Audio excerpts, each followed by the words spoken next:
All right, guys, welcome to my webinar today. This is a 5-week webinar series. My name is Joshua Pellicer, and we are going to be talking about mastering body language. There are a lot of different areas of body language I'm going to be going over. It's a ton of information. I mean, this is enough information for me to put it into 5 separate weeks worth of material. So I didn't do it all at one time because it would have been just 10 hours worth of straight content, and it would have been like drinking from a fire hose. So I chunked it down into 5 different areas that we're going to be covering, and we're going to go over each one in a different week, in a different webinar, and in a different video. And you should be able to get the bulk of the information that you need to get during the straight session. But if you have any questions at all, you can feel free to either comment somewhere on the page, or you can again, ask a question during the webinar, and I should be able to answer that as well. So my name is Joshua Pellicer. I authored a book that you bought called The Tao of Badass, and I know it's a pretty lofty name, and it's kind of a silly name, but I like it. And essentially, the reason why I called it The Tao of Badass is because 2 reasons. One is that I didn't want it to be all fluffy, and I didn't want it to seem like I was taking this too seriously, not just for me, but I didn't want the guys who were learning to take this stuff too seriously either. I mean, it's a very, very important area of my life, and I'm sure it's a very important area of your life, and that's why you're here. But at the same time, it will consume you if you don't watch out, and that's really what I teach guys to do, is not just be okay or good with women, or even just great with women, but to kind of master this area. And there are lots of different levels of mastery, and lots of different indications that you're close to mastery, and I'll go over a couple of those before I get into the actual material here, if you want me to sort of talk about that a little bit. So the different questions, there's different levels of questions that you'll ask, and this sort of indicate your different levels of mastery. Someone who's starting out in the very beginning of something, like a complete novice at something, asks a question that's more along the lines of what, as in what do I do, what do I say. They sort of need a lot of guidance. And as you begin to grow and get a little more comfortable, you begin to ask the question, how? So once you know what to do, then you're going to ask, well, how do I do that, right? So once you understand the what, you move on to the how. Once you've understood how to do something, usually the question then becomes, well, why does this work in the first place? Why am I doing this? I really want to understand sort of the breakdown of why this works in the first place, so I can I can recreate it in different situations, so I'm not always relying on this one technique or training or whatever it is. And the next and final sort of question of mastery is when. And that's a question of, when do I do this? Do I do this at this time and not at this time? And when's the proper time to do it, and whatnot? So when you're asking the question of when do I do this, you're really asking a question of savoir-faire. And savoir-faire means literally it means to be, to do, but the translation sort of becomes to do the right thing at the right time. And that really is what being savvy is all about, and what being attractive is all about. And today, during these different body language training and technique trainings that I'm going to be going through over the next 5 weeks with you, we're going to be going over a lot of what, a lot of how to, and we're going to be going over a lot of why. But the when questions are so specific that I really would like you to ask those on your own. So if you would like to know some when, and you do get to that point where you are asking when, it's a really good sign anyway. So, I'd love to hear your questions if you have any questions like that. I am going to be going through a lot of material today, and again, today's course is called this 5 weeks is called the 5-week body language mastery course. I hope you like my presentation here. I really like it a lot. So what we're going to be covering in this course is called the 5 pillars of sex appeal. Now, there are a lot of people focus on mastering sort of one thing, and the Tao of Badass isn't about mastering one thing. It's about mastering this entire area of your life. And what I found as I was sort of developing skills moving forward, right when I first started out, by the way, I was absolutely horrible with women when I first started. I was just terrible. And it took me a long time to get better. But over time, I started to learn and started to sort of on my own in the beginning, started to learn how, when certain things wouldn't work and certain things would work when I was talking to women. And then I just, at some point, a switch sort of flipped in me when I met a girl. I think it was two different girls in a row where I just lost them because I didn't know what the hell I was doing. And one of them in particular was just the most beautiful woman I'd ever seen. And for me, it was really painful for me to lose them in a row like that because I was like, well, this is a pattern. I don't know what's happening here. Am I just waiting around for the right person to show up, or do I really have some kind of control over this? And I didn't want to believe that I was sitting around like a victim, waiting for something to happen to me. So I began to sort of study and learn. And I went through this journey of learning, and I realized it's not just one area; it's a lot of areas all at once. And and that's sort of the sort of caveat here is that you have to sort of think about this like you're looking at spokes on a tire as you develop these different skills that you have. And the spokes are each spoke that you have is a different skill set. And if you only have one spoke or one skill set, like some people do, and you're sort of a one-trick pony, then you're going to be you can't have a tire. You can't ride your bike or whatever it is that has the rim at the time. So you can't work on one spoke. You have to have several. Even just having two or three is not really enough. You have to have every single spoke that sort of makes up an attractive man. And as you go through body language seems to have about 5 different areas as well. By the way, I just got a question from Nick Sanchez, who's a really good friend of mine. Nick was asking who Tim Houston is. Tim Houston is a very good friend of mine, and whenever I signed up for this presentation software, I used his name for it. So he's also my business partner, my assistant here. So you'll see when I talk, you'll see his name flashing, but but it's not Tim Houston. It's me. So it's not someone who sounds just like me, though that would be nice. So the 5 different pillars of sex appeal are, and I'm going to go into those now. They are eye contact, which is what we're going to be covering today. Touch, very, very crucial topic. This is entire books are devoted to this topic here as well. It's a really, really hard thing to master because most people give up when they start to see negative results, and it's a really difficult thing to push through and learn because you're already deep into the conversation by the time you realize you're getting rejected for touch. So it takes a lot of interactions and a lot of practice to get this down, so I can't wait to get over that. That'll be next week. Then we go into negative and positive body language. This is basically how to get someone to chase you by using your body language. If you have, if you're getting sort of a lot of women that are interested at first and then really quickly the attraction starts to die off, it's very likely that you're seeing you're a victim of having too much positive body language. So I'm going to teach you how to use proper negative body language to draw out a woman's attraction for you. Next, the following week, we're going to go over something called psychological space. Now, psychological space is something that doesn't get talked about a lot in this, in my industry and in the dating coach world or the pickup and attraction world.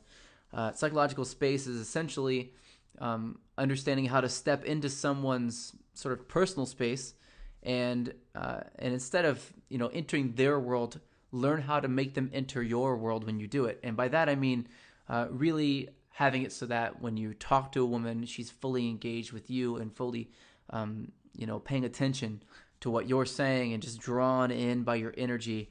It's a really hard thing to teach, and I've broken it down, as I've broken down most things, into a science because I don't really like things that are hard to teach.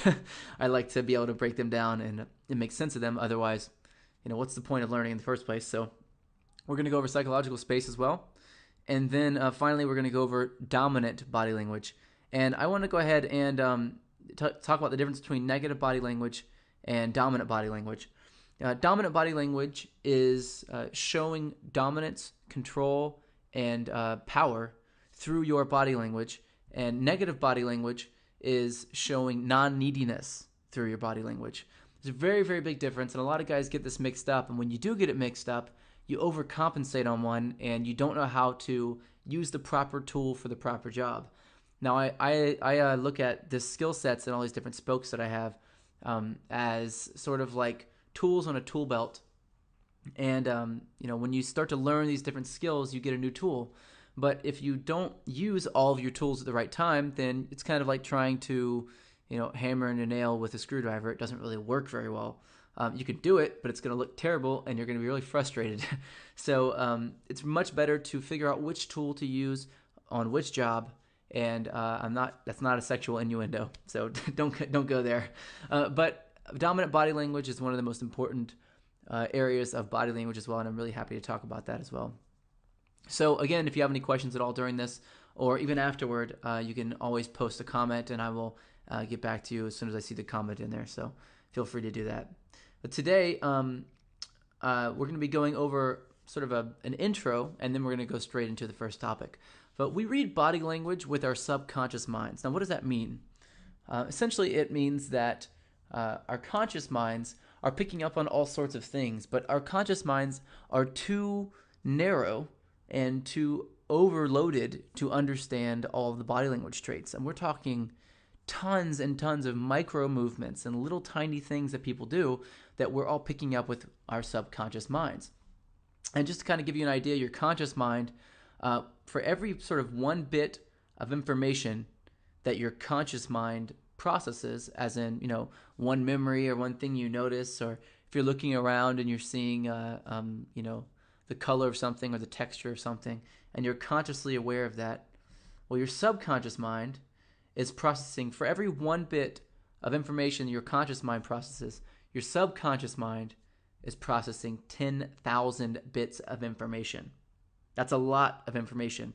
That's a lot of work, and your conscious mind, if you had to do that consciously, you would just be overloaded all the time, and that's not efficient for a species. So we don't do that. We log things in our subconscious mind, and then we sort of bring them out through a couple of different ways, and I'll go into that today in today's class. So what does this mean that 10,000 bits of information processed by your subconscious mind? What does it mean for you, when you want to learn about how to attract and talk to and meet beautiful women? And it's not just meeting them. Any guy can meet women. It's really about knowing exactly how to attract women, which is a skill that most men do not have in the world. And most of these things I'm going to be teaching you today, guys do not know. So I'm very happy to be able to teach you. So what that means is that women will trust your body language more than they trust what you're saying. Now, this is a very, very important concept. I know a lot of people who have not sort of cracked this code right here and come to this realization. One of the ways you can tell that someone has not come to this realization is that they're still trying to sort of recite things or use what are called routines or memorize lines or pickup lines just to say so that a woman will be attracted to them. But the truth is that women don't care what you're saying. They're not even listening to what you're saying really in the beginning, and most of the time they're not in an environment to where they could hear you in the first place. The truth is that they're watching your body language, and they're trying to see whether or not they're attracted to you by reading your body language. Now, women don't choose to be attracted to you. It's not like they go, well, now I know what, this guy makes sense. He's got all the qualities there. I'm going to be attracted to him. That's not what they do. Instead, they sort of get a feeling that happens below the surface on a subconscious level. And that subconscious level, the language of that subconscious mind and the subconscious brain is body language. And so essentially what I'm teaching you how to do in this 5-week body language mastery course is mastering the art of invoking attraction in a woman without ever having to say anything. And that's really crucial. If you've ever been around me, or if you ever get the opportunity to be around me, you'll notice that I don't say much that makes sense when I'm talking to women. I'm kind of just joking around, and I get very, very, very good results, obviously, with women. And I've been doing this for a very long time, and I've tried everything you could think of. This is the bottom line, that women trust your body language more than they trust what you're saying. And so they're going to be looking to your body language, which is why this is so important. So I'm going to go over something that looks a little strange here. It's called 20-20-60. And essentially, I'm going to go into different components here, and I hope I don't lose you during this. Again, if you have any questions, feel free to ask. We're going to go over the first 20. The first 20 stands for 20% of your communication is verbal content. That means what you're saying. So 20% of communication, information that gets passed, is the actual verbal content. You probably recognize this if you've sent an email and someone took it completely wrong, or sent a text or something, and you meant one thing and someone took it a completely different direction. The reason why they did that is because they're interpreting only 20% of what you're saying. So when you're texting or when you're sending a message online or whenever you are, sending an email or whatever, it's very, very important that your tonality, that you know that your tonality is not going in, and you know that the rest of the areas of communication are not involved. And so you make sure you're extremely clear. The next 20 is all about vocal tonality. So the another 20% of communication is vocal tonality. Let's see here. Just want to go ahead and make sure I answer everyone's questions here. All right. Vocal tonality is how you talk. So essentially, I could say the same thing twice. One would be, "Hey, how's it going?" And the other one could be, "Hey, how's it going?" So those are two totally different things. So one may sound a little bit strange because it's an example, but one gives you a certain feeling, one gives you another feeling. So because of this this feeling that's involved during the tonality of what I'm saying, you're allowed to now get an extra 100% of information as opposed to if you were just reading it. So you would double the amount of information that you're getting just by hearing the way I say something. So on this, for example, on this video that you're watching now, in this class, you are getting 40% of the total communication possible. Now, I have other things moving in front of you that are sort of mimicking body language, so you can sort of get a representation for that, a visual representation for that. But it's not full. It's not utilizing the full 100% of communication, because the 60 and the final sort of 60% of communication is all about body language. So the majority of your communication will come across in your body language. And this is one of the reasons why women know this, and this is one of the reasons why women trust this more than they trust what you're saying or even how you're saying it when they first meet you. And when you first meet a woman is whenever it's most important to make sure that you have the the body language down and the attraction down, because attraction can dissipate immediately if you don't understand how to communicate it via body language. So today, as you know, or you may or may not know, but now you will, we're going to be going over the topic of eye contact. Eye contact is one of my favorite topics. It's one of the least talked about. And in fact, I know a couple of guys who do this exclusively. They just teach eye contact because it is a very, very powerful concept. Now, I think that I've used this, especially in areas where you can't talk very much. It's one of the most powerful ways to meet women. Not just meet them, but attract them. And at the same time, it takes a lot of guts to do it properly, and it takes a lot of practice to do it properly. These concepts are not for people who are trying to sort of keep their egos high and trying to, be the tough dude all the time. Tough dudes are not very good at eye contact. You may think otherwise. It may be counterintuitive, but they're not. And the reason why they're not is because they have something to hide. They have something to protect. Eye contact, and which I'll get into all today, obviously on this call, is a very, very honest art and a very honest skill. And if you're not good at it and you have some reservations on it, it'll come across immediately, which is why it's so important to master this area. And a lot of women, and you can ask any of your female friends, a lot of women hold eye contact. It's a very powerful, attractive quality in a man. If you can hold eye contact and it's sort of straight and solid, then you are considered to be much more attractive than if you're sort of darting around and you don't know how to keep a solid eye contact held. So you may remember earlier when I was talking about the first girl that I ever sort of really, really loved, and that I couldn't keep the attraction together with her. One of the first things that drew me to her was our eye contact that we had with each other, and I didn't have the ability to really attract her at the time. But many years later now, I have went back and I actually got her. So I went back after maybe 8 years of studying this and becoming really a master of this area of attracting women. I've been with so many women, and I've dated tons. I've dated multiple women at the same time, openly. I've broken every rule you could think of, and I've made every mistake you could think of. And after all of that, I went back and I got her. And that to me was the reason why I got into this in the first place. And I talk a lot in the Tao of Badass about your intentions and why you get into this in the first place, why you want to study and why you want to learn. And I push and strongly suggest that you think about why it is you really want to get good at this in the first place before you move forward.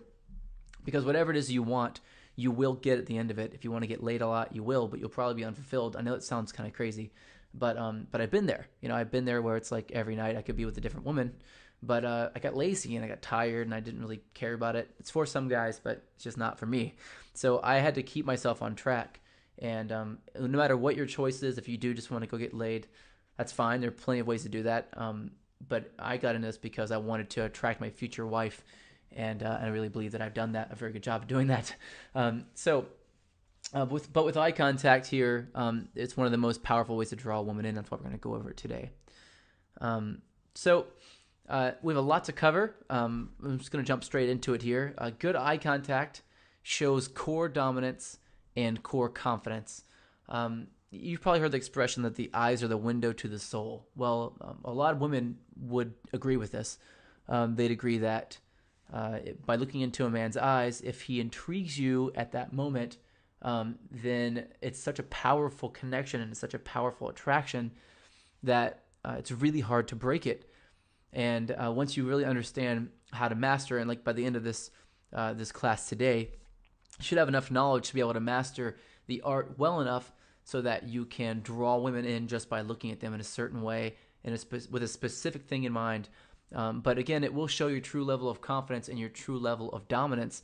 So it's really important that you, if you haven't read The Tao of Badass, finish reading that book as well, because I do go over a lot about how to build that core confidence and show that core dominant quality. And of course, in a future webinar, we'll be getting into dominant body language as well, so you don't have to worry about that. Lack of eye contact, though, will show weakness and submission. Most women will, and I'd say a vast majority, probably 9 out of 10 women, are not attracted to submissive men. It doesn't mean that you need to be, balls to the wall, kind of jackass, hard dude. It's like really angry, but you don't need to be aggressive or anything like that. That's an overcompensation. Being aggressive is an overcompensation for fear of showing weakness. But lack of good eye contact will show submission and will show that anytime another guy comes up and starts talking to her, you're, instead of standing strong and holding your place and showing her that you are you feel like you deserve her, you're going to back down, you're going to back away, and this other guy's going to be able to step right in. Now, we could go into a lot about the evolutionary psychology as to why this is important and why it came about in the first place. But the truth is, for me, that doesn't really matter that much. I think for a lot of people, it might, but for me, it doesn't, because I believe we live in a totally different world than we did whenever we were afraid of being killed by someone, by approaching someone from a neighboring tribe or something like that, back in the caveman days. But I do believe that we still have a lot of lingering, very visceral connections to these different gender roles. The male gender role, typical male gender role, being the dominant and provider protector, but now it's sort of morphed into the social provider and social protector. And the female gender role being the empathizer, sort of the weaker, meeker, smaller, frail, fragile, and submissive version. But she will not become that woman for you unless you are the man that she wants you to be, that makes you feel comfortable enough to do that. And in order to make her feel comfortable enough to be submissive and to be that sort of frail, fragile woman, then delicate really is the word I'm looking for. Delicate woman, then you have to show positive, strong, and dominant body language. And this, of course, eye contact is one of those. So I want to talk a little bit about the subconscious power of facial feature reading. I'm going to go over what I mean by that. I just want to check real quick to make sure that we don't have any questions here. We're good? Okay, feel free to ask questions if you'd like. So let's go into the power of facial feature reading. Now, I've read a book called Blink. It's from a guy named Malcolm Gladwell. And let me just go back here. Here we go. And Blink, I definitely recommend it. It's a great book. But in this book, it talks a lot about the power of blink decisions, of immediate decisions. And this book here really shaped a lot of the things that I teach. Not directly in the very beginning, but over time has really shaped a lot of the stuff that I've learned and I've integrated into how I meet and attract women, and sort of made sense of a lot of stuff that I couldn't make sense of before. but I definitely recommend it, by the way. But and I don't get a kickback for saying this, by the way. It's just a very, very good book. But I do one of the ideas that he talks about here is he went and studied someone who had been focusing a lot on minor facial feature reading, and they had sort of looked at these different facial features that people would make, and they were breaking them all apart and taking all the little minor tiny details. I have this illustration here of people apparently from the 70s. I don't know where I got this, but essentially this is as you look through, you can see that you get a sense of how each person is feeling. This may be something you don't even think about anymore, but you could probably notice though, if I take away, let me go up here again. If I take away the tops and bottoms of everything and just leave their eyes here, you'll get a sense of that you can still understand the way that they're feeling. And I'll kind of show you that right now. And just jump straight to it here. There's a version of it right there. If we just cut off their mouths, their foreheads, everything else, and just showed their eyes, you can kind of get a sense that you still understand how these people are feeling. Because most of the communication that we have, that we give through body language, comes from our eyes. So I'm going to go ahead and go through something really quickly and just sort of touch on it. I want to go through the sort of level at which why body language is such an important thing to learn. Well, your body language is the first thing that people see to gauge attraction. The reason why they see it and they trust it so much is because it's controlled by your emotions. Now, what does that mean? That means that you feel something and your body acts it out without you even thinking about it. You're doing this all the time. In fact, you're doing it right now, and you don't even realize you're doing it because it's acting fully on a subconscious level. If you were aware of it, it becomes conscious, and then you don't have the same kind of power that you would if you weren't aware of it. So sort of by default, you take this subconscious approach to your body language. Your body language then, by the way, is controlled by your emotions, and your emotions are controlled by your beliefs.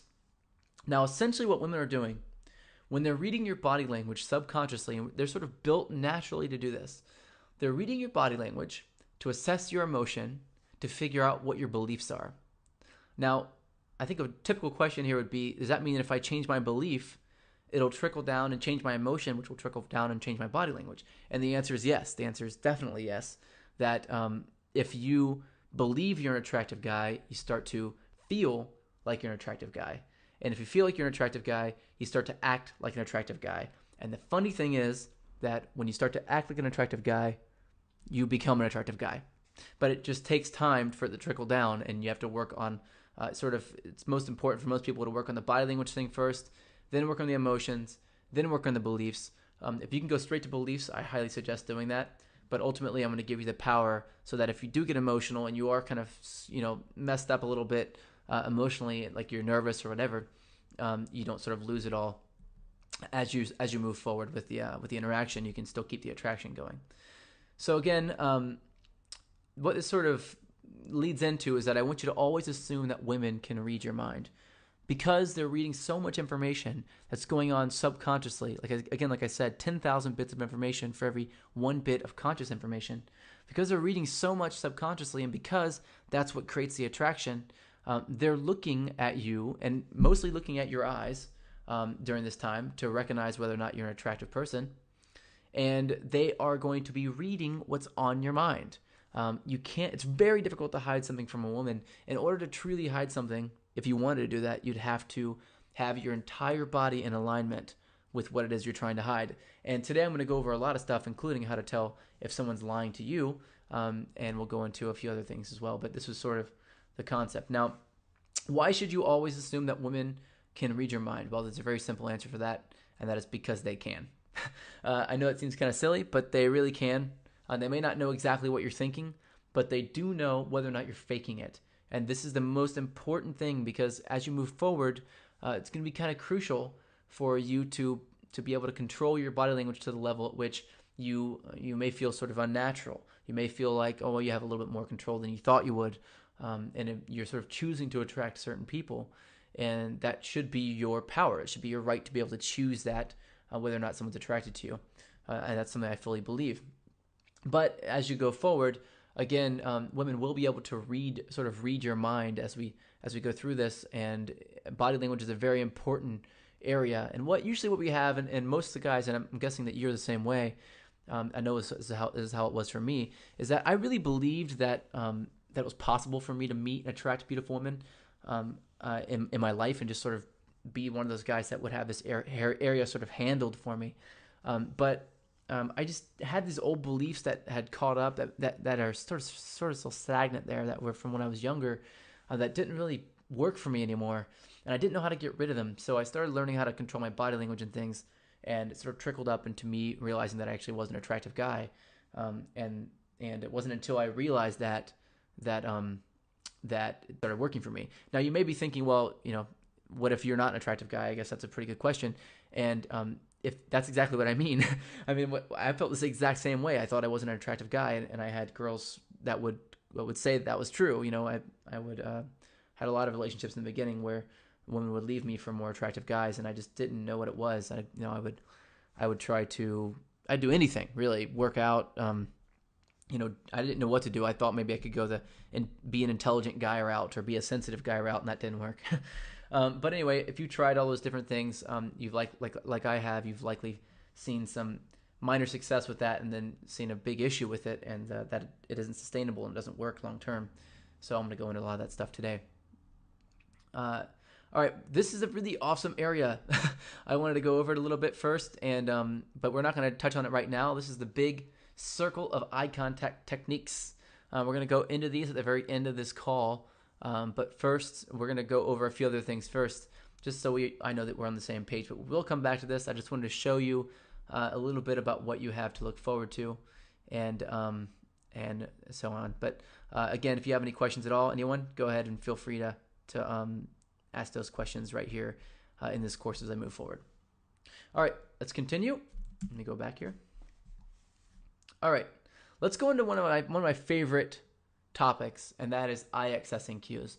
Now, eye accessing cues are one of the most beautiful, in my opinion, one of the most beautiful skill sets to learn. We're going to cover two things today in this class. We're going to cover reading her eye accessing cues, and we're also going to cover using your eye accessing cues. So I'm going to go back here. Sorry, zooming into the wrong part there. So let's flip around here to how to read her eye accessing cues. Now first, before I get into that, I want to talk a little bit about what eye accessing cues are. Eye accessing cues are a concept that has been widely accepted in the world of neurolinguistic programming and a lot of psychology, that when you look in different directions, you access different parts of your brain. Now, this has been supported a lot. I'm not sure if anyone's ever done a study that was so conclusive that everyone has accepted this. It's a relatively new concept, but there are a lot of people that use this, and a lot of different for example, the government uses a lot of this. A lot of governments do. A lot of different casinos use this to tell whether or not you're cheating, things like this. And so it's something that we spend a lot of money learning how to do, and I'm going to teach you the ins and outs of using eye accessing cues while you're attracting, so you can understand eye contact and you can sort of read a woman's mind as well as she's reading yours. But I want you to be able to do this consciously. Now first, let's go over reading her eye accessing cues. So now let's talk about what you're going to be able to do by doing this. It's kind of like looking at a woman, and if I had to sort of explain it, it's kind of like being able to look at a woman and tell whether or not she is attracted to you, thinking of someone else, lying to you, whether or not she is tired, distracted, unattracted, deeply and seriously sexually attracted to you, in love with you, and you can tell whether or not she just wants to be friends with you, or you're falling down that route of just wanting to be friends. You can tell a whole lot just by knowing how to read her eye accessing cues. So sort of going into what you'll be able to do by learning this, you'll be able to tell when she's lying or when she's thinking about lying especially. You'll be able to predict sort of which topics she'll be emotionally attracted to, and we'll go into that in a bit. You'll be able to control whether or not she gets emotionally invested in your conversation, which I can tell you is a very, very powerful skill set to have. If you can sort of control whether or not she's emotionally invested, that means that you can anytime you want to, you can draw out of her this deep emotional connection and deep emotional attraction for you. And being able to sort of trigger these different eye accessing cues is a really crucial thing. I don't really teach it much because I think a lot of guys would use it for bad, for evil, and plus it needs, you need a lot of understanding before you can get to this point of just how to attract women in general. So I'm going to go over that today, though, and since you guys, since you're on my sort of advanced course here, and you've gotten a hold of this body language training course, I wanted to go ahead and give it to you now. So, let me go back, and you're also going to learn how to draw out sort of forgotten memories from her during the conversation while you're talking. You learn how to do all this just by reading her eye accessing cues. Let's go ahead and dive into the first one here. Let's imagine that she's looking up and to her right. Now, first, I want to clarify that whenever you're looking at someone else and you're learning eye accessing cues, it's imperative that you realize their eye accessing cues are reversed to yours. So up and to her right is, as you see here, up and to your left. That's why you see it pointed up and to the left here. If you were to learn this the other way around, you probably wouldn't have the ability to truly read someone's eyes as well as you need to. You'd probably read them backwards. Now, another thing I should point out here is that some people have what are called reversed eye accessing cues. And reversed eye accessing cues means that whatever I say is left here will be right for them, and whatever I say is right here will be left for them. So the best way to do this is to really just test to see what you think she will be, or he, I guess, depending on who you're talking to, but for our purposes here, what she would be thinking right now, and sort of get a sense as to whether or not she is accessing her left or right brain, I guess, essentially by looking left or right in these different times.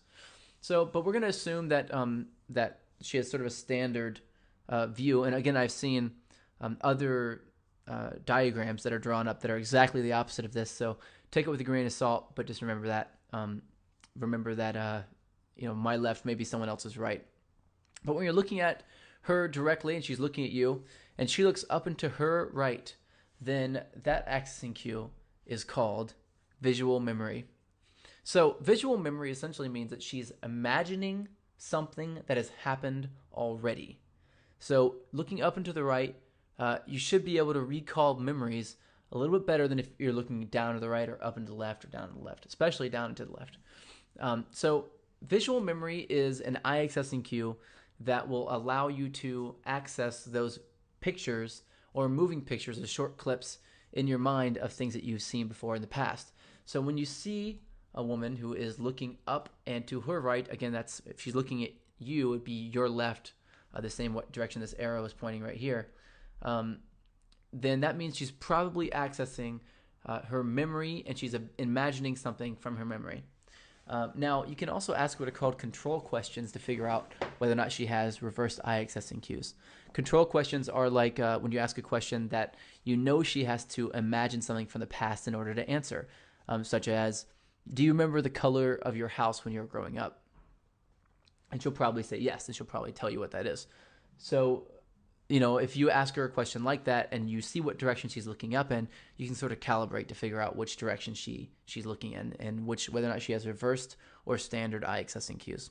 So again, that's called her or your visual memory. Women will use this whenever they are sort of having a lighthearted conversation. They'll also use this, though, when they're trying not to think of something sexually. When they're trying to think of something that's not sexual, they'll look up in this direction. They'll also look up and to the left, and I'll tell you what that means in a bit. So let's go ahead and jump into the next one. Here's that next one here. When she looks up and to her left, then she is accessing an eye accessing cue called conceptual visual eye accessing cue, or your conceptual vision. So this essentially means that she is imagining something visually that she has never seen before. This is crucial because if you this sort of plays a big role in whether or not someone's lying to you. If you ask them a question like, where were you last night, and they look up and to their left, they very well may be thinking about lying to you. This is a crucial concept. I don't want you to go all crazy on me and try to, you can't make this be all end all here. You can't just say that, oh, you look up and to the left and so you're lying. That's not kind of how it is. There's a lot of leeway with this, and you're looking for clusters. But whenever, clusters of body language traits, let's say that she was covering her chest, crossing her arms, looking up into her left, and then also furrowing her brow, or maybe getting aggravated or angry as she's talking. Now, it's very likely then that she's lying because it's a cluster of lying tells. But I'll talk a little bit more about how to tell whether or not she's lying to you in a little bit. But for now, if she looks up and to her left, she's imagining something visually. Now, one thing I want to talk about here for a second is that if you see her looking in these different directions, it means that she's accessing that different part of her brain. But you can also invoke these different parts of her eye accessing cues by drawing her attention to this area.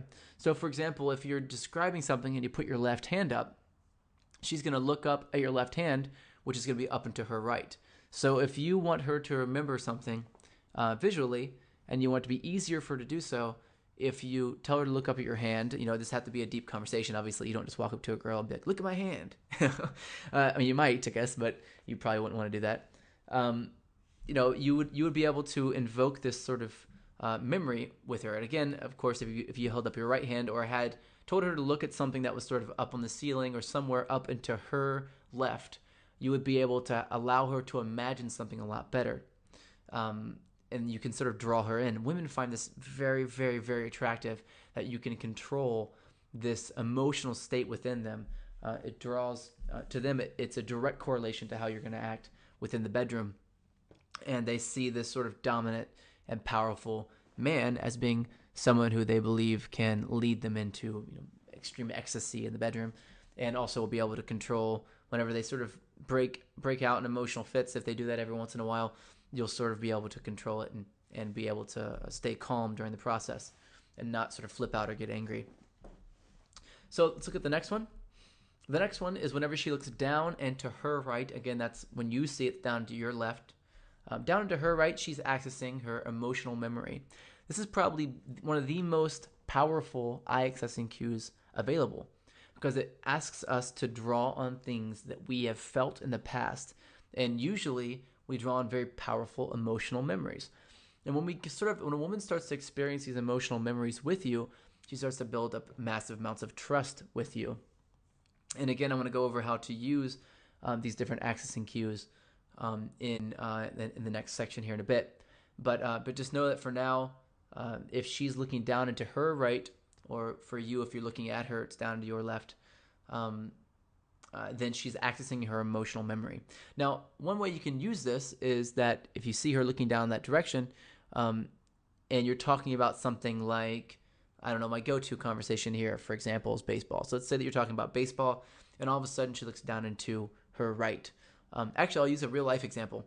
One time I was dating this girl, and I was sort of just in the very beginning of meeting her, and we went on a date. And she was a PR agent, but she refused to tell me what who her clients were. So I was like, okay, well, I don't really care. It doesn't really matter to me. I was in New York, so we went out and we had a drink. I was drinking a Guinness, which is my drink of choice, by the way. If you ever want to buy me one, I'm totally down for having one.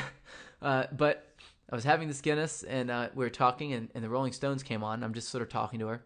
And again, as I'm talking, I'm watching her eye accessing cues to see if I get a strange tell, so that I can see whether or not she's lying about certain things. I can see whether or not she's a very visual person, whether or not she's emotionally involved in something, and so on and so forth. So what I do is I was talking to her, and the Rolling Stones came on. And I said, oh, I love the Rolling Stones. And immediately she looked down to the right. And I was like, okay. I made a mental note. I said, okay, well, that's interesting. So once I got that sort of tell, that note for myself, then I went straight into trying to figure out and uncover what it is that what it is about the Rolling Stones that makes her emotional. So you have to I went and elaborated a bit and talked about it a bit more in more detail. So I said, oh, I feel like I connect with Mick Jagger on some level. And I had a friend at the time who connected with Keith Richards, and and I was like, if I met them, and I'd have to obviously introduce him to my friend first, and blah blah blah. I just sort of went into this little thing and was smiling and talking, and every time I said the word Mick Jagger, I saw she looked down to the right again. So I could say the Rolling Stones now, and she wouldn't look down to the right, but if I said Mick Jagger now, she would. So immediately I knew that she had emotional memory around Mick Jagger. Now it could mean that her father listened to Mick Jagger or knows Mick Jagger or is Mick Jagger, or it could mean that when she was little she used to like Mick Jagger. Who knows? But I sort of gathered from her being a PR agent and then her not wanting to tell me who her clients were, and then her having an emotional association with Mick Jagger that she was representing the Rolling Stones. And the next words that came out of her mouth were, I didn't want to tell you this, but I actually represent the Rolling Stones. And I was like, I know you do, because I could tell, because I'm reading your eye accessing cues. It's just a really fascinating thing to sort of give you a window into how to use this in everyday conversation with women and how to attract them. Of course, that's a really powerful thing. She was very, very attracted that I was able to do that. And not only that I was able to do that, but that I didn't just call it out and guess. I dug a little bit deeper to figure it out and drew it out of her. And it's really entertaining for me to watch a woman sort of go through these different emotional associations. I really like it because it makes me feel like I really have a lot of control. So again, down and to her right is her emotional memory. And then we're going to go to the final, which is down and to her left, which is going to be your conceptual emotion or conceptual emotional brain. Now, down to the left is one of the rarer accessing cues. A lot of people use this for sort of internal monologue. It's where you're accessing your emotion, but it's concept, something that you haven't felt already in the past. You're sort of creating it now, or you're imagining it now. But it's not imagining something visually. It's sort of talking to yourself. Like, I don't know, what do you think about that? I'm not really sure how I feel about this. And is she really doing this? Does she like me? Does she not like me? It's sort of this internal monologue that you have with yourself. Hopefully you don't have an internal dialogue, but if you have multiple personalities, I guess you do. How do I tell them I have no internal monologue? But anyway, so we have that's your internal monologue area. So if she's looking down into her left, down into her left, which is down into your right, whenever she's looking at you, and you see her look down in that direction, sort of the bottom right quadrant of your view, then she's probably thinking to herself like, I'm screwing this up, or what are you saying? Or she might be saying, what if he doesn't like me? Or all these different thoughts and these different loops and tapes, so to speak, that we have going through in our minds. We replay these through this quadrant, so you can tell what she's feeling in that respect by looking at that quadrant. Now, all of these eye accessing cues, through reading them on a woman, will allow you to sort of peer into and read her mind a bit. Definitely uncover some things about her that she doesn't even know how to express, or definitely doesn't think that about her. And whenever you bring them out in a really understanding and caring way, and you don't sort of belittle her for those those different thoughts or anything, then you have a very, very strong and powerful connection with her, because she will feel like she's revealed to you some really deep, dark secrets, and you didn't flinch. You just accepted her fully. And we are much more likely to be attracted to somebody who is already accepting of us. So that's why it's important to be able to read these things and these different eye accessing cues.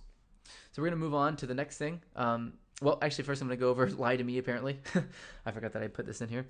The whole show, Lie to Me, is really about reading these different eye accessing cues and looking in the different directions that people look, and reading body language to be able to tell whether or not they're lying. But I'm going to go over something that you can use to tell whether or not someone actually is lying to you, and that's called dragging eye accessing cues. And I'm just going to check real quick to make sure we don't have any questions. I don't see any questions. So if anyone does have any questions, feel free to ask again. And if you do have a really big question, I can unmute you and I can actually hear what you have to say. So let me know, and I will answer that as soon as I can. So we're going to go over something called dragging eye accessing cues. Dragging eye accessing cues is essentially where you can tell whether or not someone is lying by the series of directions that they look in.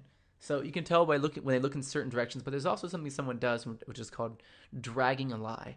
And dragging a lie is essentially where you look in one direction. Let me just pull this back up. And then you sort of pull it over to the other direction. What you're doing essentially here is you're looking up. They're looking up into their left, so this is reversed here, so keep that in mind. They're looking up into their left first, which is the conceptual side. And this is when they're thinking of the lie, right? They're trying to imagine the lie that they can tell you. And then little by little, they're sort of, as they're talking, they're dragging it over in this direction to recall. So by the time they're finished talking about it, they're going to be looking up into their right, which is your left, and then they'll look at you and kind of feel like they've just submitted that as a true statement, right? And usually you'll see them kind of do this. They'll be here. They'll go, yeah, well, last night, and their eyes will sort of go in this direction, kind of back and forth like this. Well, last night I was out with some friends, and yeah, I got caught in traffic, and we got home really late because of that, right? So now they're here, and then they'll look at you, and that's sort of what you want to look for if you do want to tell whether or not someone's lying to you. Which again, you don't need to be caught up with. You don't need to be, overly obsessed with that concept. But if you do want to tell whether or not someone's lying to you, this is a very big indicator that they are lying to you. So keep that in mind. Again, it's called dragging a lie or dragging eye accessing cues. And that will sort of let you know whether or not they are lying to you. And again, you want to use this. You never want to end a relationship based on this, but you do want to get them to reveal to you that you do know, or you want to reveal to them that you do know that isn't true, and you want them to reveal to you that that wasn't true, so there's no lying involved in your relationship in general. Again, you don't want to try to catch women in lies too early. I've met women that, and to be honest, women lied to me a lot. I mean, women lie. I mean, guys lie too. We lie. We try to pretend like we're more confident than we are. And women lie. They try to pretend like they're less needy than they are and stuff. And so whenever I see women lying to me, it's not necessarily a bad thing. I just look at it as if it was something that they don't want to own up to yet, especially early on in the relationship and in the interaction. If I'm still in the attraction phase, I will never, almost never, don't want to say never, I will almost never, very rarely call out a lie. I'll just make a mental note, and I'll know more than they think I do, and that gives me a leg up. Once I've revealed that I know that they were lying, it sort of, drops all my power away and takes all my control away, and I don't have the upper hand anymore. So I want to keep that information to myself, and I want to use it to be able to know whether or not they're attracted, and try to see patterns, whether or not they keep lying or they don't lie very much. If they lie a whole bunch, I try to act like I'm cool with everything, so they don't have to lie to me, because they've probably never met a man like that before. If they don't lie hardly at all, but they access their emotions a lot during the conversation, then I will be very, very serious with them. Whenever they get serious, I will not joke around, because they will not be able to handle it. If I see them accessing their visual brain a lot, looking up into their right often, accessing their visual memory, then I'll talk a lot more about things that are vibrant from my past, or things that are beautiful, and paint a picture for them so that they can get a lot more of a connection with me. And if they're, if they're looking down to the left a lot, then I'll talk a little bit more about how I have an internal monologue and what I say to myself every once in a while, and blah blah blah. I may say that this isn't right, or I'm not good enough, or whatever, and I might reveal that to her. So it's a really powerful concept. We'll move on now, though. Zooming out here, and we're going to talk about how to use your eye accessing cues in the interaction as well. Just double check my time here. We have about an hour, a little less than an hour left here, so about 30 to 45 minutes left. So just want to let you guys know that. Feel free to connect. And again, if you have to drop off, no big deal. I will be able to replay this video later on, and you can just play it like a regular video, so no big deal. So let's go into how to use your eye accessing cues to attract her and to get her to feel different things. You're going to be able to, with these techniques, you're going to be able to invoke trust toward you, so have her trust you more. You'll also be able to bring out your own emotions during rapport. So that means that you'll be able to make yourself feel something that you want to connect with her on. I go into a lot of my book. I go into about rapport and connection, and it's it's a lot of it's a very powerful concept. So you'll also be able to keep yourself from getting too emotional or showing extreme signs of weakness too early on, and you'll also be able to more vividly remember your sort of ancient memories that are kind of older. So let's go over. I sort of combined all these together at one time right now. Right now, it's from your point of view. This is how I'm going to be speaking from here. So this is as if this is you actually looking at the screen right now. Your up and to your right is actually up and to your right now, because this is you in your brain. So up and to your right, again, it's going to be accessing your visual memory. You want to look up and to your right whenever you're trying to remember something visually, of course, but also whenever you want someone to think that you're trying to remember something visually. For example, if you have something that you're not really too sure about, like if she says, let's say that she throws you off by saying, how many women have you slept with? And you don't necessarily feel comfortable with that. Maybe the number's too low. You feel like it makes you feel like you don't have enough options, or the number's too big and you're afraid you're going to scare. While you're thinking about it, if you look up and to the left, she's not going to trust anything that you're saying. So while you're thinking about that number, whether or not you're going to lie, hopefully you don't have to, but keep your eye accessing cues as up and to the right. Now, typically what I do is I tilt my head a little bit, and then I actually look up and to the right pretty solidly in order to bring back this memory. This makes people feel like, at the very least, and you can use this in other areas of your life too, that you are accessing your memory, your visual memory. Now, this is a very powerful thing because if you are accessing your visual memory, people will trust that whatever you're saying is actually something that you're remembering and not something you're making up. Very powerful to use. Up and to your left, this is going to allow you to sort of imagine things that are new. So if you're in a conversation where someone's talking to you and they're like, could you imagine what it would be like to blah, blah, blah? If you look up and to the right, they're going to get a disconnect from you in that moment. So you have to look up and to your left at that time and go, I could kind of imagine that, or whatever it is. It doesn't matter what you're saying at that point because most of the communication is coming across in these micro body language movements. And that's sort of the point here. Again, if you look down and to your left, this is going to be if you're in deep thought, not necessarily that you're in deep emotional recall here, but you are deciding how you feel about something right now. Again, it's if you're having to make a decision, that's a really big decision. Looking down to your left is a really good thing to do. Not only will it help you make that decision easier based on your emotion, but it will also allow you to project to them that you are taking this conversation and this question seriously. I have a problem. Sometimes I think things or I'll smile whenever I'm not actually happy, or I seems like I'm taking things not very seriously, but I am. So until I learned how to do this, it was really hard for me to go into a really serious conversation because I was afraid that someone was going to get angry at me because I wasn't taking it seriously. But as soon as I started doing this, I just sort of aligned myself and set it up so that when I looked down to the left, I was answering a question that would cause some deep thought for me. Down to the right was also for emotional recall for me. So if I was trying to remember how I felt about something, I would look down to the right. And this is the section I look into normally whenever I am building rapport with someone.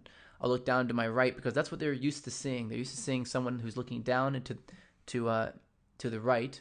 Again, that would be their left because they're looking at you. And they're used to seeing that whenever someone's being honest, true, and when they're being trustworthy. That's how you invoke trust with someone that you're talking to. If you want them to trust you, whatever it is that you're saying, you have to look down and preferably down to the right during that time. Otherwise, they're going to think that you're trying to sort of stave away any emotion that you might have. And if you do want to, if you do have some kind of emotion that you don't want to sort of take you over, you can look up and to the left, and it will sort of get rid of that emotion. If you try to think about, for example, if you want an exercise, try thinking about your last relationship that failed and think about the breakup and how hard that was to go through. But look down and to the right as you're thinking about it. Think about, picture her in your head, but just look down to the right. Don't look anywhere else. And it sort of brings up all these emotions that you have. In fact, it happens to me right now too as I'm doing this. It's kind of subconscious. Now try looking up and to the left and doing the same thing. All the emotions are not there, but all the memories are still there. All of the concepts are still there.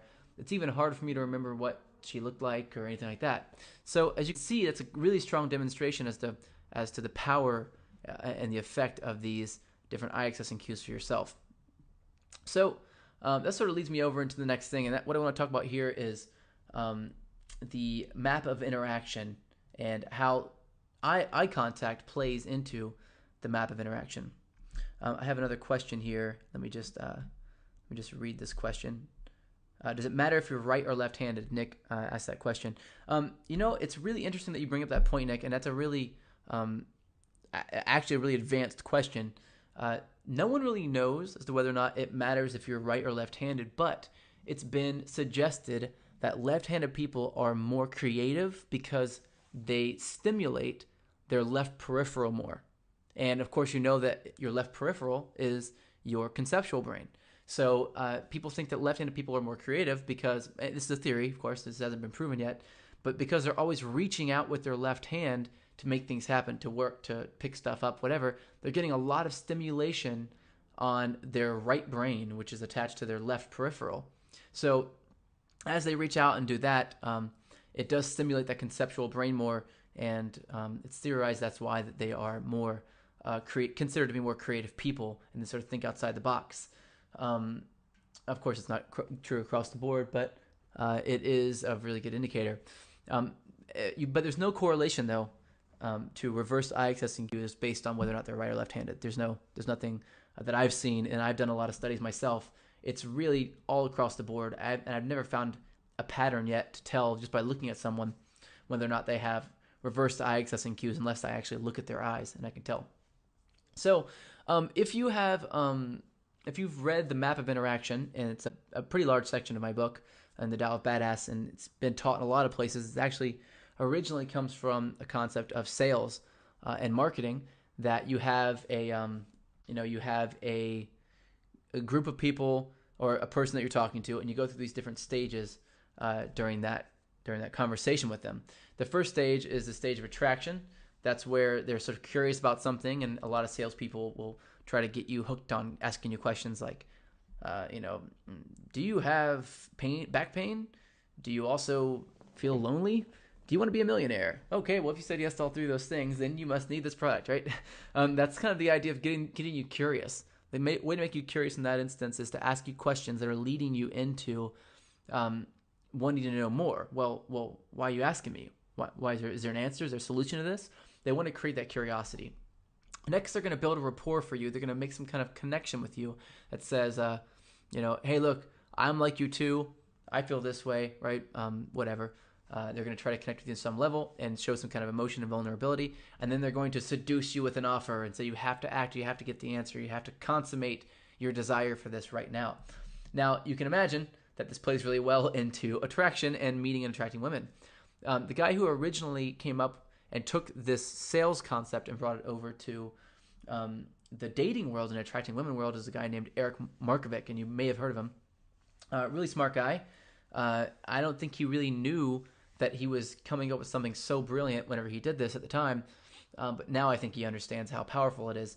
I have taken concepts from all sorts of people, and I've broken down most of them to figure out that usually they're wrong. Usually there's something wrong with them, but this is one of those things that I've taken it apart 100 times, and it's just perfect in so many ways. There's only a couple little things in the Tao of Badass that I have to go over that are really important, that are different. In particular, an area in attraction, and then one in rapport.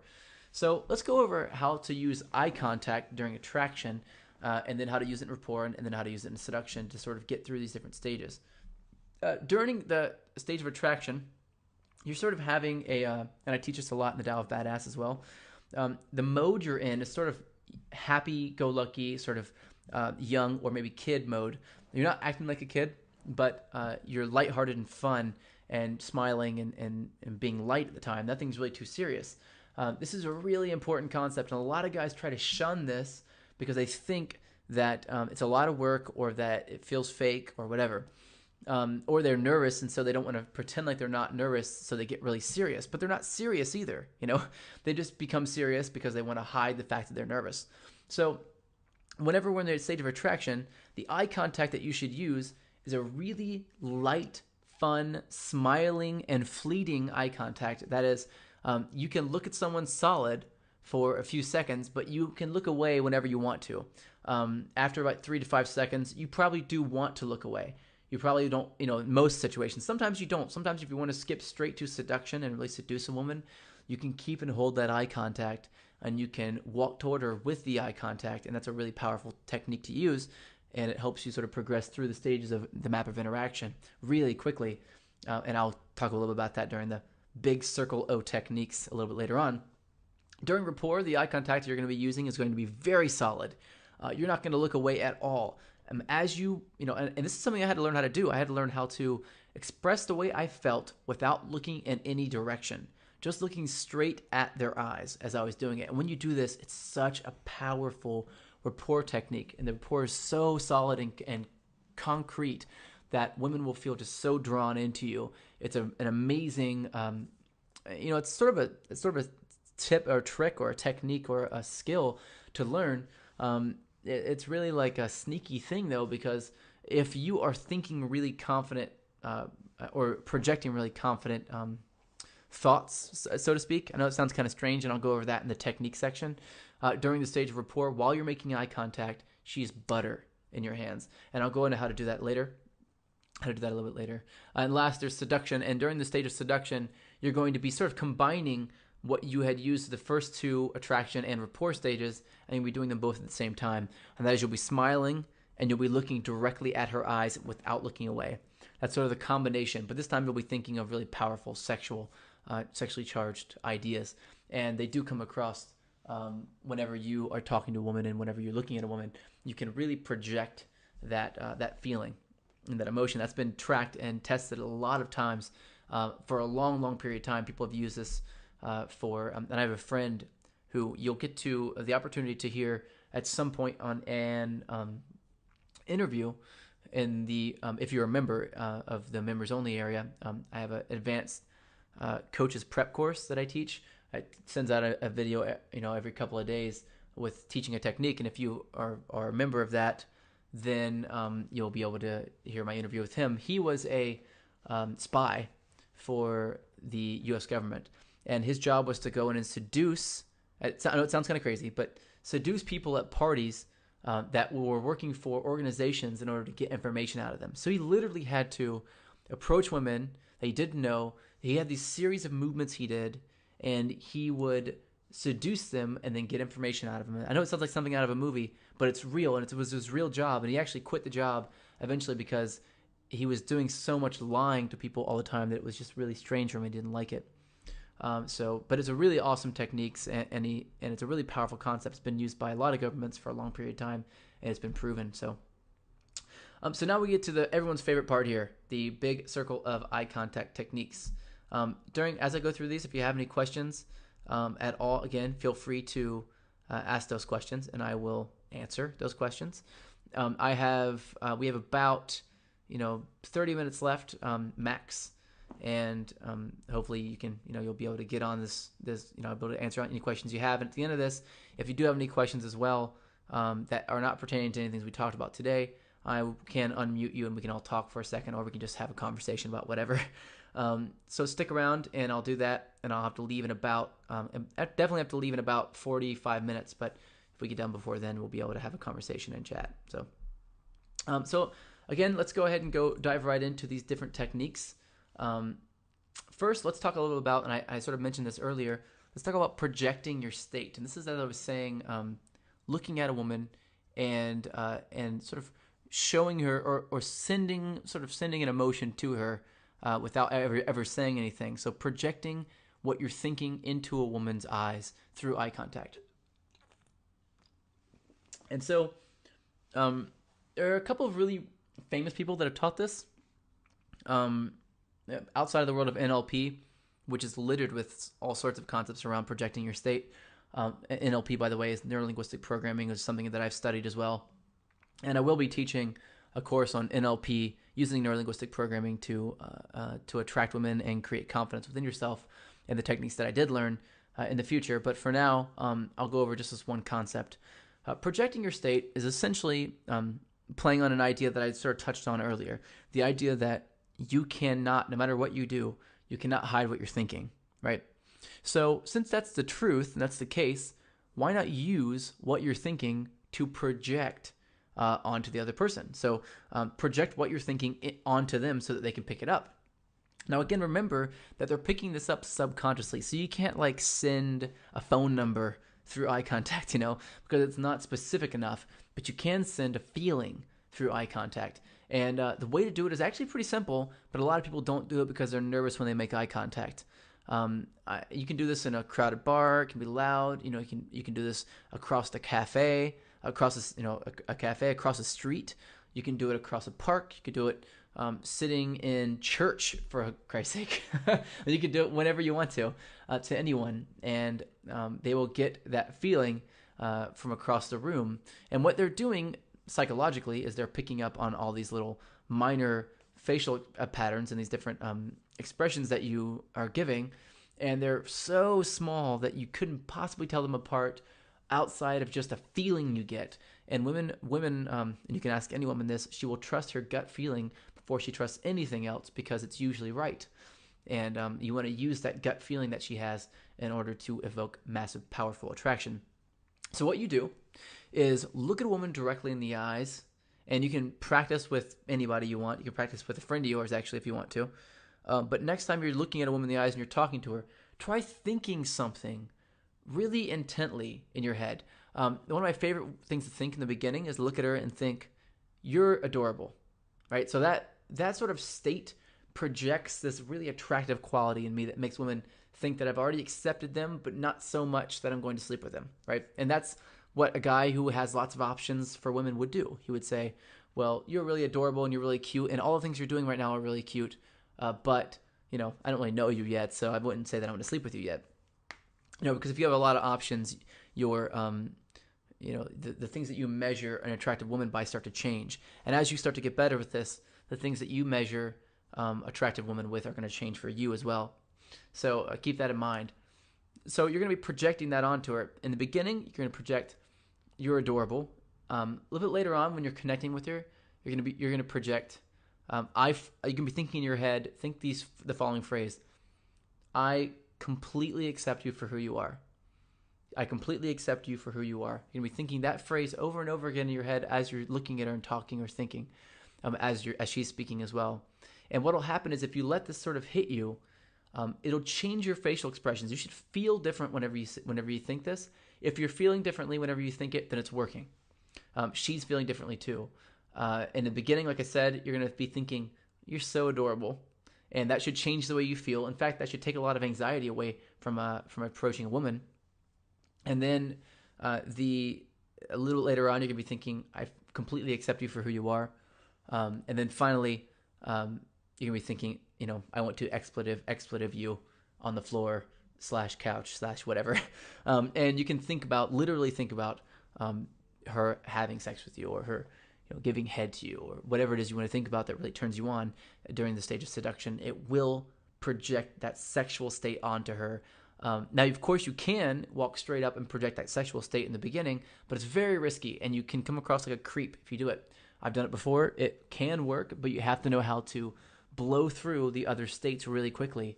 And as you sort of go through and you use these different eye contact techniques, you're going to learn these skills, and you're going to get a little bit better and better and better as time goes on. So keep that in mind. So we're going to go on to the next technique, and that's called smiling with your eyes. This is a concept that will allow you to, if you're walking to say a room or bar, whatever, it doesn't matter if you're at a bar, in a cafe, whatever, your sort of default mode needs to be that you're smiling with your eyes. And what I mean by that is that you are not just smiling with your mouth. Smiling with your mouth doesn't mean anything. In fact, never smile with your mouth. It's not very important, not unless you're laughing or something. It's much more important that you smile with your eyes. And what I mean by that is that you have a sense of calm and a sense of amusement over your eyes. The way you do that is that you actually calm yourself and actually are amused by something. That's the only way you can truly do it. You can't fake this stuff. And so smiling with your eyes, if you just remember to do it, and what I usually do is I picture something funny. One thing I used to do is I used to picture, if I saw, this is a long time ago, probably about 5 years ago, whenever I first started, about a year into training on this stuff, I'd see a beautiful woman, and I was really nervous to go talk to her, but, I had to go talk to her, so I was going to. And I would picture her just taking the nastiest shit ever. I know it's kind of gross, but I would picture her just like breaking the toilet, just like horrible explosive diarrhea. And then it would just be so gross for me for a second that it would really bring her down in my mind to human level. And I would find that kind of amusing for myself. Then I'd walk up after that. And it was usually no problem for me to approach after I did that. But in the beginning, I had to really bring out something that was amusing, something that was sort of silly. I'm not going to say that that's a good thing to do all the time, by the way, and it may not work for you. But think of something that just sort of makes you amused. Think of something. My friend thinks of the Family Guy Peter Griffin laugh. I'm sure you know what that sounds like if you've ever seen Family Guy. But basically he imagines Peter Griffin laughing, and then it just sort of makes him smile, and then he walks up afterwards, and and he walks into a bar. Now, whenever you walk into a place, and again, this is in the beginning of the Tao of Badass, one of the chapters. You have women are looking at your body language, and they're telling whether or not you're attractive in the beginning, just immediately from the very beginning. And if you don't have attractive body language, then you're sort of digging yourself out of a hole as time goes on. So if you're smiling with your eyes as a default, women will find that very inviting and very attractive. If you just try to smile with your eyes, as you look at a woman, she's going to think that you've already been attracted to her just by looking at her, and she'll have less of an incentive to really get to know you more because there's nothing to do. She's already won you over. So keep that in mind. The next technique is called the eye contact game. Let me check to make sure we're not missing anybody here. Again, guys, if you have any questions, feel free to ask. I'm here. The eye contact game is a game that I used to play in the beginning to really get good at having solid eye contact. I've used this over, the years. I think that originally I had first seen it from a guy who is named Owen Cook. He's a colleague of mine who does similar training to what I do. And he had this eye contact game. I don't really know where he learned it, but essentially what he would do is he would walk and he would get eye contact with the woman. And the way to get eye contact with a woman, by the way, is to actually look at everyone's eyes as you walk by. Only about 1 in every 10 people will look at you. But if you're walking down a street and there's 10 beautiful women, one's going to have solid eye contact with you. And if you do this eye contact game, you're going to evoke an emotion within her, and you are going to attract her. So that means you could attract 1 in every 10 women that walk down the street, possibly more. So the eye contact game is when you see a woman and you lock eyes with her, hold the eye contact and refuse to look away first. So just don't look away. Don't look away unless she does first. It doesn't matter who it is. Just look at her and keep the eye contact. It's going to feel weird. You're going to have all these weird, look away feelings. You're going to be like, nah, I gotta turn. I can't keep looking. I can't keep this going. This is weird. Your brain's going to go crazy. You're going to try everything you can do within your power to try to stop you from making the solid eye contact. And I want you to keep it until she looks away first. And you'll almost always get her. She'll look down a little bit away from you and she'll smile. Almost always. And when she's doing that, she's accessing her emotional brain because she's looking down because you just evoked an emotion within her. And then she's smiling because she can't help it. She can't help it. It's a positive emotion. So you can tell right then you made her feel attracted. And not only that, but you made her feel attracted in a dominant way.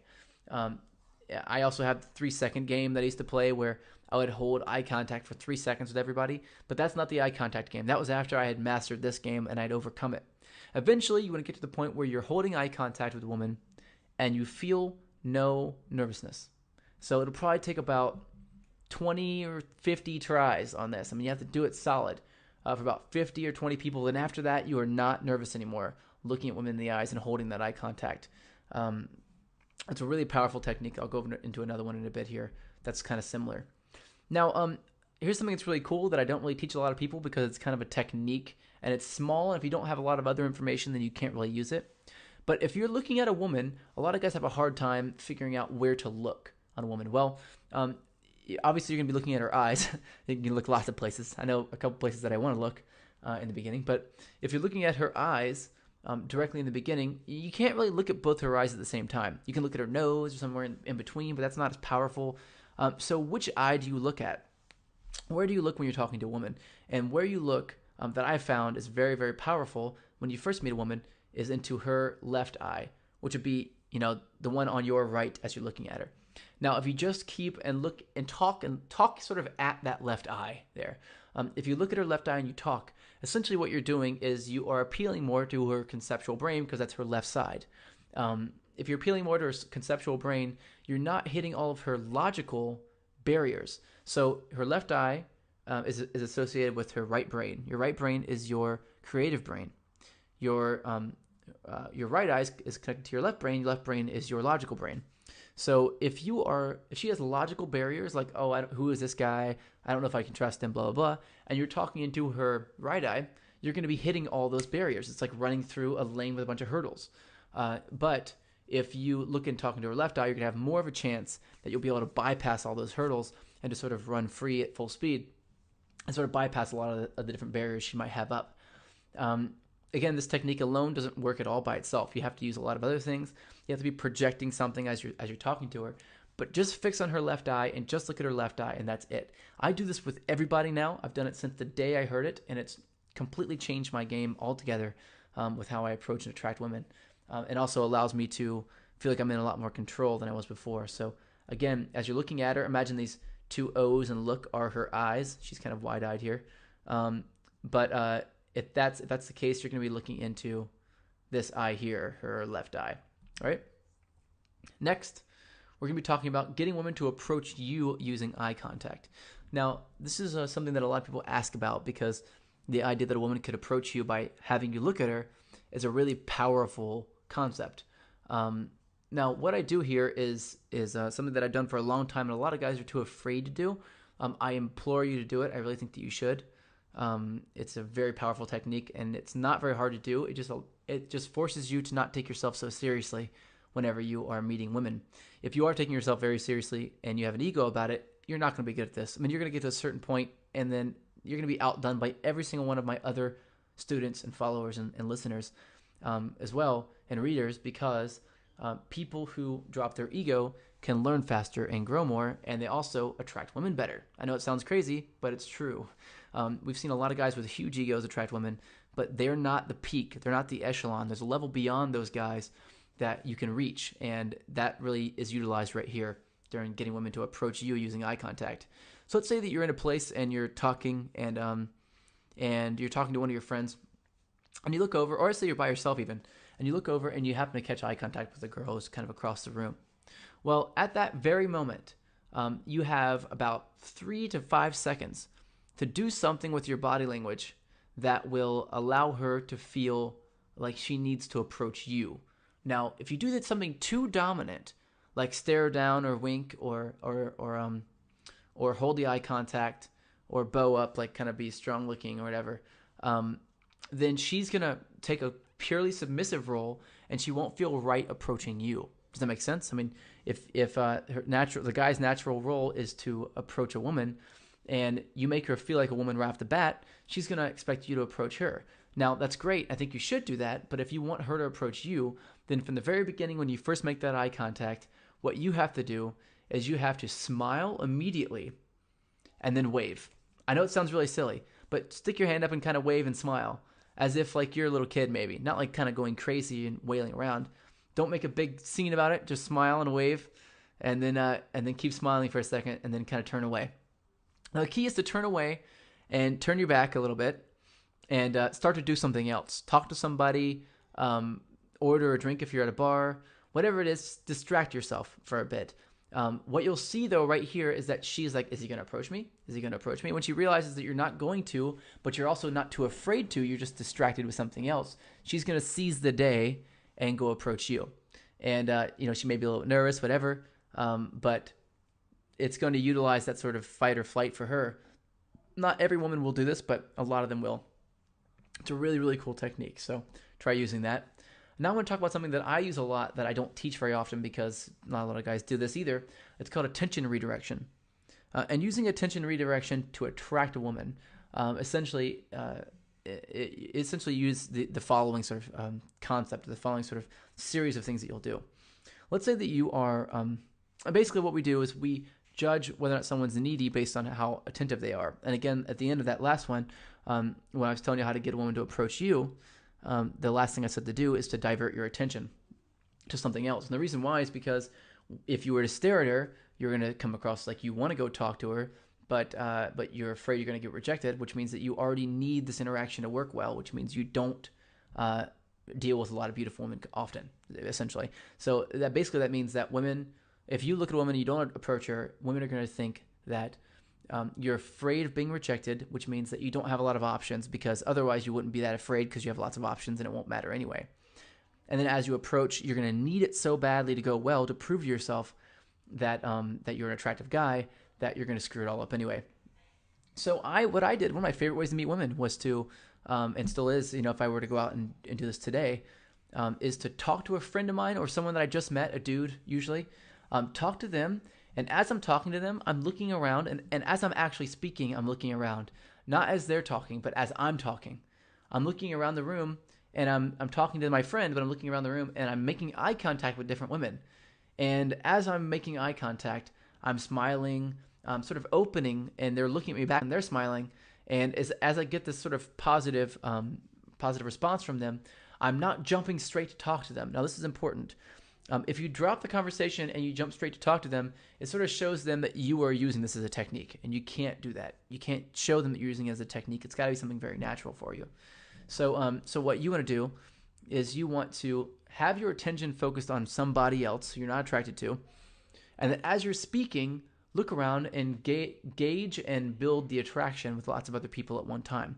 It's kind of an advanced technique, and I know that for me, I also incorporate winking a lot in this. Let's say that I'm talking to somebody and I look over and I'm talking to you, let's say. I look over and see a girl and she looks at me and she smiles. I might wink at her for a second and smile and then come back and talk to you and continue the conversation. The reason why I'm doing this is because I want to show her that I'm attracted, I'm dominant, but I'm busy right now. And as soon as I'm done talking to my friend, then I'll come over and I'll talk to them. Now, women respect this a lot more than if you were to jump up like a lapdog, leave the conversation that you're with your friend and run over there and figure out how to please them. Women find that extremely unattractive. So definitely stay away from doing that. And now I'm going to talk about creating a dominance vacuum, as it's called. A dominance vacuum is essentially whenever you create an empty space between you and someone else, and their natural tendency is to break the tension, right? So if you were to look at me in the eyes and stare at me, and I did this in a great program, by the way, is a guy named Christian Hudson has a program called, what's it called? He has a program called Fearless that I think is the one that I spoke on. He also has a couple other programs that are really amazing. But the program Fearless is, he also has Unbreakable is his other one. But Fearless is a really great program. And essentially, what Fearless is about getting over that fear of approaching women. And I gave a speech during that product that sort of showed a demonstration of how to create a dominance vacuum and how to keep from breaking the tension and how to see the tension. It's also a psychological space technique that I'll go into a little bit later. But essentially, what you do is you look at someone in the eyes, and as they're talking, they're going to talk and they're going to finish a sentence, and you're going to look at them in the eyes, and then you're going to take an abnormally long pause before you start talking. I would say 5 seconds without saying anything. And watch as they continue to talk. And if they continue to talk, let them talk more. And then after they stop, stare for a minute and just kind of smile. And watch them they start to get sort of submissive. Their body language starts to shift. They start to shrug their shoulders a little bit more. They start to smile and look down. They tilt their head down a little bit. When we tilt our head down, we're protecting our necks. Our chins come down, and they protect our necks. And what we're doing there is essentially we're making ourselves a little bit more safe. We're saying, "Hey, look, I'm a submissive person. Please don't hurt me." Basically, and when women do that, it's I'm not dainty, but sort of a fragile woman. Please don't attack me. You could dominate me so easily. Don't do that. Don't dominate me hard. And so she's basically taking that submissive role whenever you do that. So as she speaks, let her speak, and then don't say anything afterwards and keep looking at in the eyes. And if she keeps asking you what, then what you can do there is you can use one of very many different banner lines that I've used before. One that I've said before this is really powerful is I'm sorry, I didn't listen to anything you were saying. I'm just looking at how piercing your blue eyes are. And then I go, anyway, what were we talking about? And break the silence there and break that tension for them. And usually it's a really powerful technique, but creating that dominance vacuum and then breaking it away yourself shows such a powerful level of understanding and control for attraction. So it's a really cool thing to be able to do. So that is my big circle of eye contact techniques, and this sort of brings up the tail end here of the Body Language Mastery course, today's session of the Body Language Mastery course, which is on eye contact. I hope you learned a lot. I hope you took notes. If you didn't, that's okay. We'll be replaying this, and that's totally fine.